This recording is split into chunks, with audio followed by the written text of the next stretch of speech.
11 years old ka nung namatay ang tatay mo, tapos may karelasyon sa labadi. Yun po ang kwento nila noon. Yun po ang kwento ng lola ko noon. So, hindi ko rin po alam eh. Kasi nung parang nung kinuwento sa akin yun, medyo bata-bata pa, possible pa lang ako. Pero hindi ko na kinonfirm. So, hindi ko alam kung totoo or asaran lang. Ganun. Pero yun ang pagkakwento.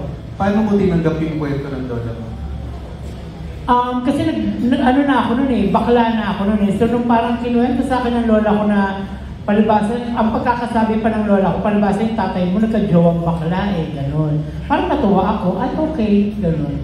So possible, na talagang kung bakit ako naging bakla, dahil din siguro sa naging experience ng tatay ko. Pero walang judgment sa'yo para sa tatay mo? Ay, wala po, wala. Yung nanay mo, ginanong mo?